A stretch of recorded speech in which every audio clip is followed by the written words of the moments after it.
We need someone with fresh ideas for this division, someone who understands modern efficiency.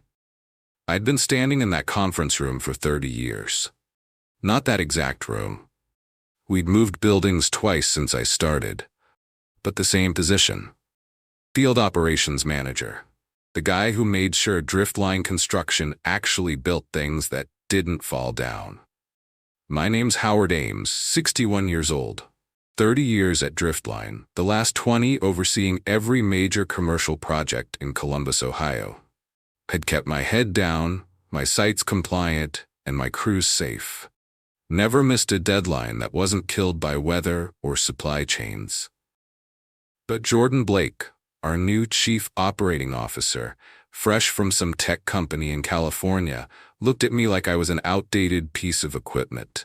He'd been with us 6 weeks. I'd been pouring foundations when he was still in college. The board wants a restructuring plan by next quarter, he continued, not making eye contact as he scrolled through his tablet. We need to cut overhead and streamline the old processes. The old processes?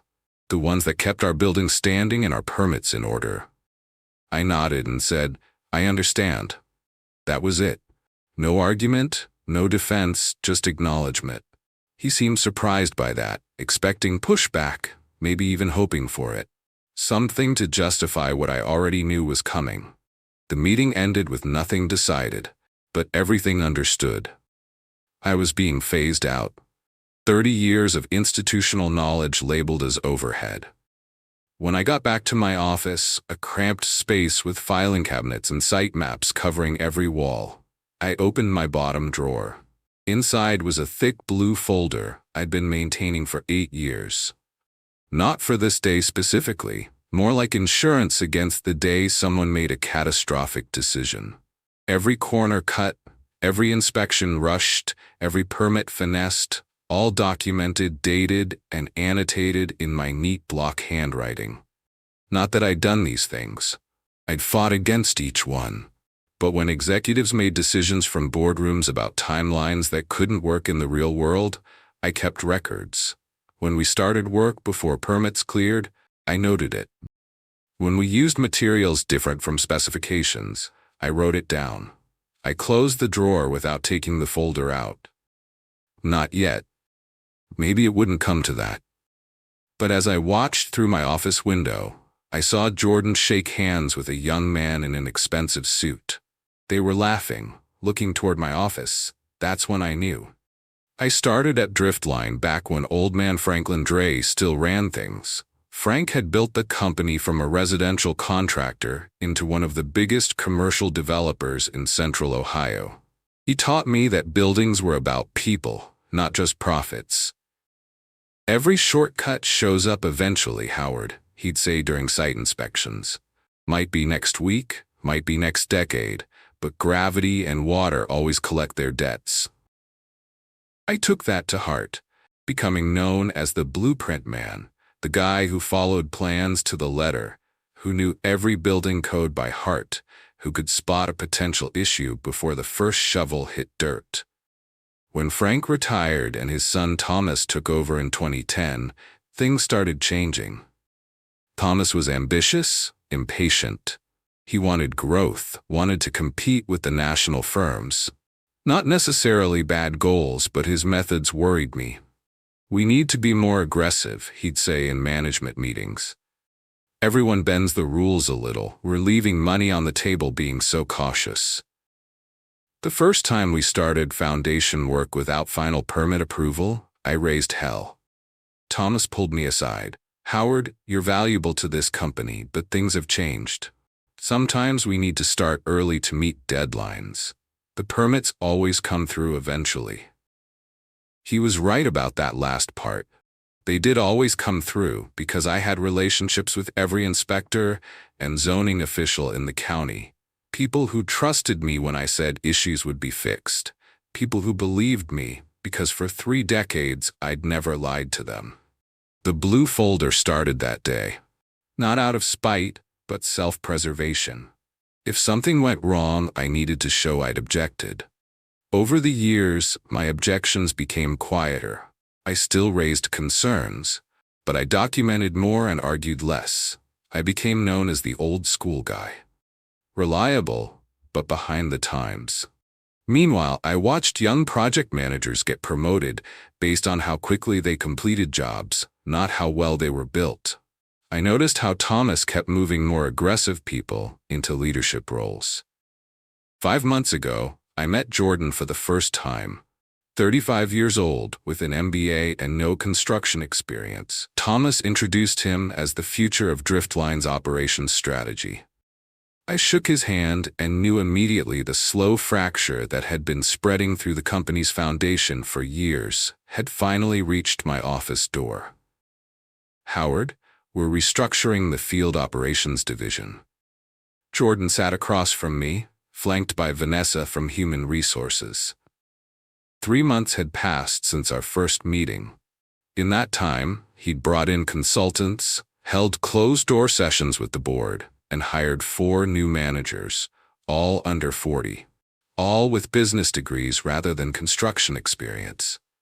"The company is moving toward a more distributed model of site supervision," he continued. "We'll be eliminating the central field operations manager position and creating specialized team leads who report directly to project development." I nodded, face neutral. This wasn't a discussion. This was notification. After 30 years, the board feels you deserve a respectful transition. We're offering 6 months severance, extended health benefits, and consulting opportunities should specific projects require your expertise. Translation: We're firing you but nicely. We might call if we get desperate. "When would this take effect?" I asked, voice steady. "Immediately. Today will be your last day in the office." Jordan glanced at his watch. "Vanessa will help you with the paperwork and collecting your personal items." 30 years ended in a 15-minute meeting.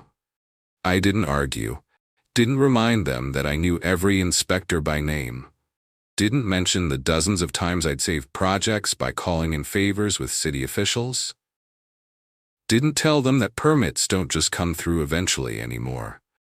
Not since budget cuts had made inspectors more cautious and less flexible. Instead, I signed the papers, shook Jordan's hand, and followed Vanessa to my office. As I packed my coffee mug and the photo of my late wife Catherine, I saw Thomas watching from the hallway. He nodded once, acknowledgement, not apology, then disappeared into the elevator. I took nothing from the filing cabinets. Those were company records, except for the blue folder which I slipped into my bag. That was my record. By noon, I was sitting in my truck in the parking lot. Key in the ignition, but engine off. Through the windshield, I could see the Columbus skyline. 6 buildings I'd helped construct standing tall against the clouds. I'd given this company everything. Missed basketball games when my son was growing up, worked weekends when Catherine was sick. Lost myself in the job after she passed. For what? To be escorted out like I was obsolete equipment. I started the truck but didn't drive home. Instead, I headed downtown to the Office of Building Safety. Gloria Daniels had been a junior inspector when I first met her 25 years ago. Now, she was the department head. "Howard," she said, surprised to see me walk in. "What brings you by? Problem with one of the sites?" "Not anymore," I replied. "I've been let go." Her eyebrows shot up. "Driftline fired you? Are they insane?" I shrugged. "They're restructuring." "Well, their loss," she said. "You want to grab coffee, catch up?" I placed the blue folder on her desk. "Actually, I think you should read this first." 2 weeks passed. I hadn't heard anything from Driftline or Gloria. I spent the time organizing my home office and fielding calls from old colleagues expressing shock at my departure. The severance check started coming in, a decent amount, but less than promised when prorated over 6 months. My phone rang on a Tuesday morning. "Jordan Blake." "Howard, I hope you're doing well," he said, voice overly casual. "Listen, we're having some issues with the Riverside Plaza project, and I was hoping you might consult for a day or two." Riverside Plaza, the biggest project in Driftline's pipeline. a multi-use development with retail, offices, and luxury apartments. Ground had broken 3 months ago. What kind of issues? I asked. Just some permit questions. The city inspector is making a fuss about modified plans that weren't resubmitted. Nothing major, but it's holding things up. Gloria had to be. I'd be happy to help, I said. My consulting rate is $300 an hour, 2-day minimum retainer up front. Silence on the line then. That's steep, Howard. We were thinking more along the lines of your previous salary equivalent. That was an employee rate. I'm a consultant now, I replied. And experienced consultants with my specific knowledge don't come cheap. More silence. Let me talk to Thomas and get back to you. They called back the same day. Thomas himself agreeing to my terms, but making it clear this was a one-time arrangement. I signed their hastily prepared contract and agreed to meet the project manager at the Riverside site the next morning. When I arrived, I could see the problem immediately. They'd expanded the foundation footprint beyond what was in the approved plans, encroaching nearly 6 feet into the setback zone, likely to add square footage to the retail space. Classic driftline move these days. Ask forgiveness, not permission. Jordan was waiting with Alan Pierce, the project manager. Howard, thanks for coming, Jordan said. All smiles now. We've got a situation with Inspector Daniels. She's claiming we've violated setback requirements and threatening to issue a stop work order. Have you violated the setbacks? I asked. Alan shuffled his feet. The approved plans had a 40 feet setback. We modified to 34 based on market demand for larger retail footprints. And you submitted revised plans? They're in process, Jordan cut in. But we needed to keep the project moving. Surely you understand how these things work, Howard. We were hoping you could talk to Inspector Daniels. Explain the situation. She's always respected you. I nodded slowly. I see. You want me to use my relationship with Gloria to convince her to look the other way while you correct the paperwork? Essentially, yes, Jordan admitted. It's just bureaucratic red tape. The modification is minor. I walked the site checking measurements and taking notes. The violation wasn't minor. It affected drainage calculations, emergency access routes, and utility hookups. I'll speak with Gloria, I finally said, but I need copies of everything. Original plans, modified plans, permit applications, approval letters, everything. They provided the files without hesitation, eager to have me solve their problem. That afternoon, I called Gloria from my home office. You've been busy, she said when she answered. They asked me to intervene on Riverside, I replied. I thought they might. What did you tell them? That I'd talk to you, she chuckled. And will you convince me to overlook their creative interpretation of the approved plans? No, I said quietly. I'm going to help you understand exactly what they've changed, when they changed it, and what other sites might have similar issues. The trap wasn't just Riverside. It was every active drift line project in the city. Gloria and I met at a small coffee shop, far from both downtown and Drift Line's offices. I brought my files. She brought hers. After I read your documentation, she said, stirring her coffee, I started pulling every Drift Line permit application from the past 5 years, comparing approved plans with inspection reports. The pattern is clear. She slid a folder across the table. Inside were photos from 8 different construction sites. Each showed subtle but significant deviations from approved plans. Extra square footage, modified structural elements, different materials than specified. They've been systematically building beyond permit approvals, she continued. Small enough changes that a rushed inspector might miss them, but significant enough to impact safety and compliance. I wasn't surprised, but seeing the evidence laid out was still jarring. This wasn't just cutting corners to save time. This was intentional, calculated violation of building codes. The worst part, Gloria said, lowering her voice, is that Thomas Dre has been pressuring my department for years, calling city council members when we enforce codes, suggesting we're anti-business. 2 of my inspectors were reassigned after flagging driftline violations. That was new information. The corruption went beyond driftline. It had infected the city government. "Why come to me now?" I asked. "You've known about this for years." Gloria looked tired. "Because your documentation provides a pattern. It's not one inspector's word against a powerful company. It's systematic. And because," she hesitated, "because I'm retiring in 3 months, Howard. I've got nothing to lose now. But I need someone who knows the details, who can explain the technical violations to people who don't understand construction." I sat back processing this. Driftline hadn't just fired me. They'd removed the one person who could testify about their violations with absolute authority. "There's more," I said, opening my own folder.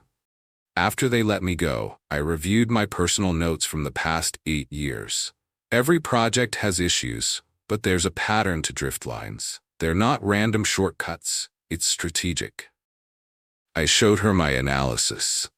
How driftline consistently modified plans after approval in ways that increased sellable or leasable space. How they substituted materials in ways that looked identical but saved thousands per project. How they built faster by starting before permits were finalized, assuming approvals would come through. "How high does this go?" Gloria asked. "Thomas knows everything.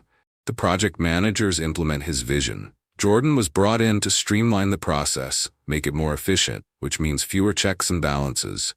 And now they want you to help them continue the pattern." I nodded. "They think I'm desperate or loyal or both." Gloria finished her coffee, thinking, "The Riverside violation is enough for me to issue a stop work order. But if we're going to address the systemic issues, we need to hit all of it at once." I finished every active project, full inspections, document reviews, material testing. That would effectively shut down Driftline's entire operation for weeks, maybe months, Gloria said. The economic impact would be massive.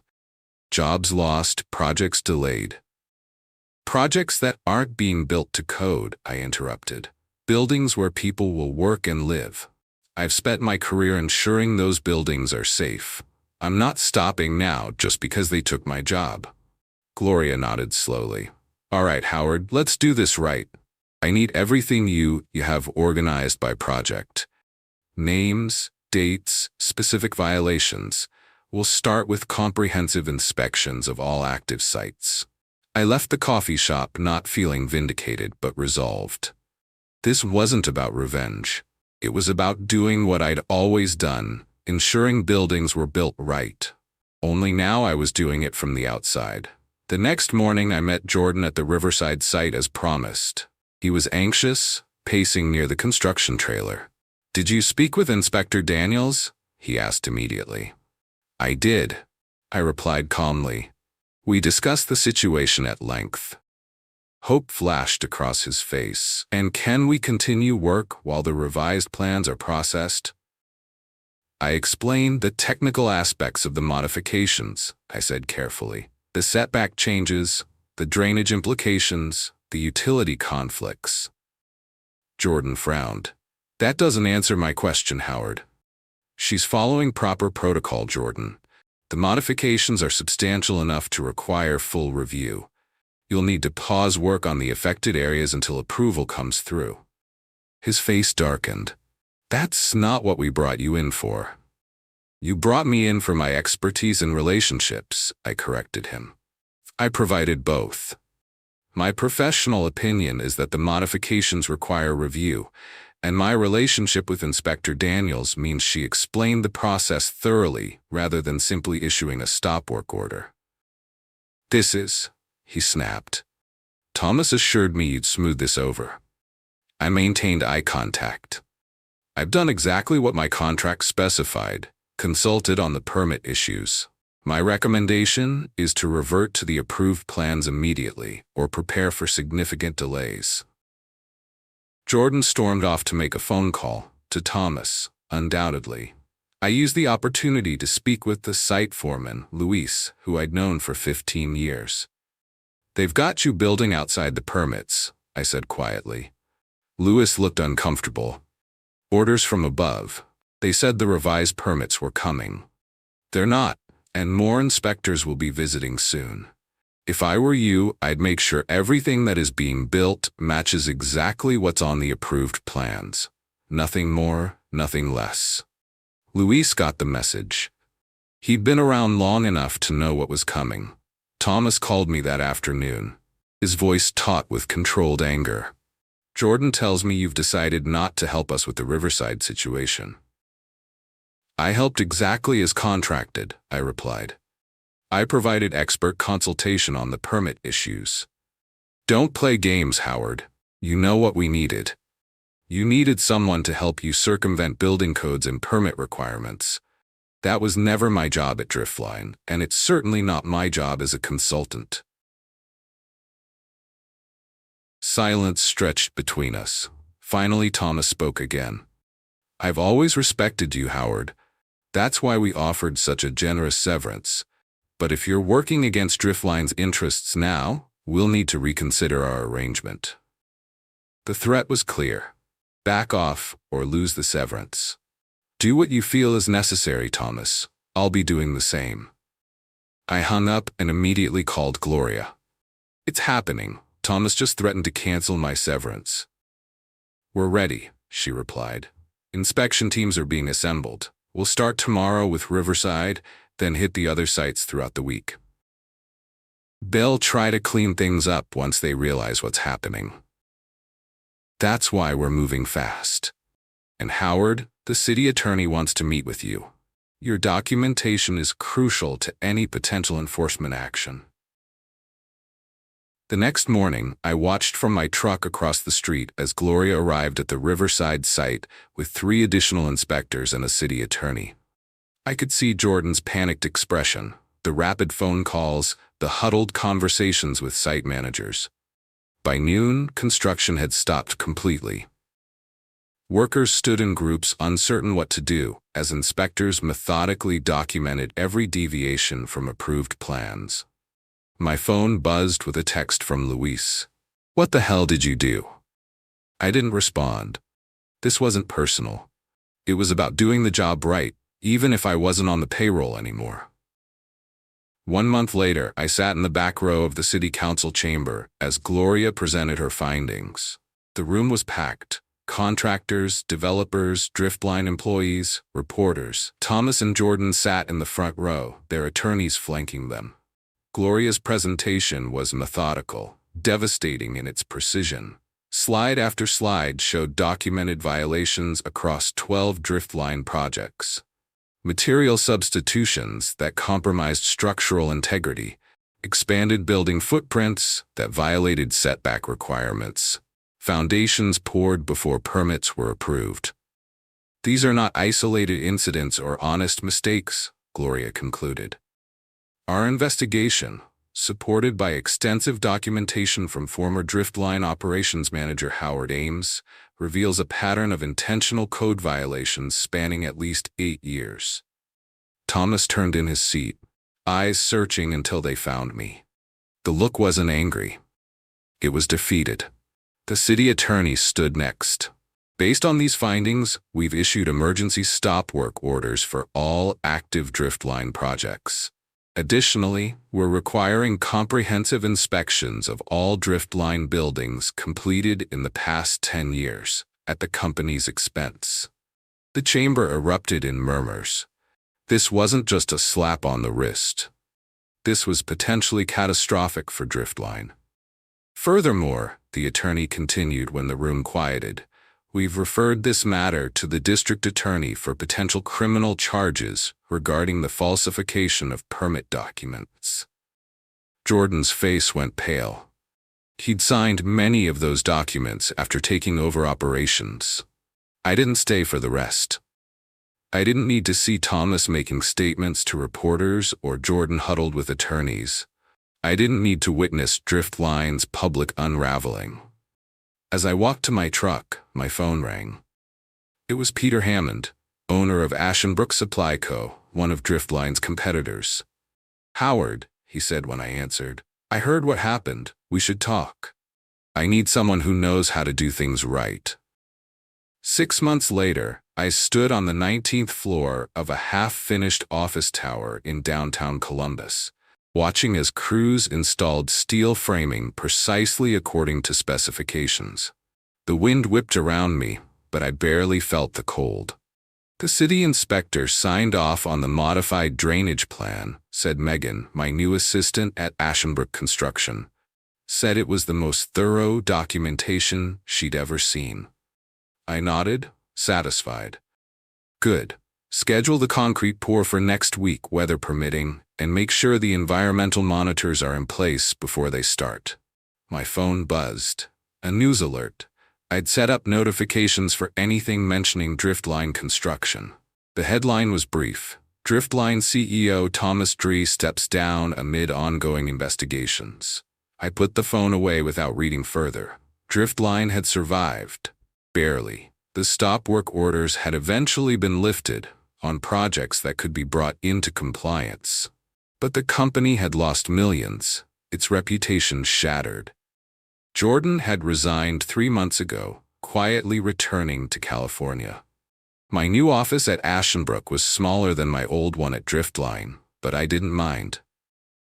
The title, Director of Compliance and Quality Control, came with authority to halt any project that deviated from approved plans. Peter Hammond had been clear. He'd hired me to keep his company honest, not to find shortcuts. As Megan and I rode the construction elevator down to ground level, she asked, "Do you ever regret what happened with Driftline? They were part of your life for so long."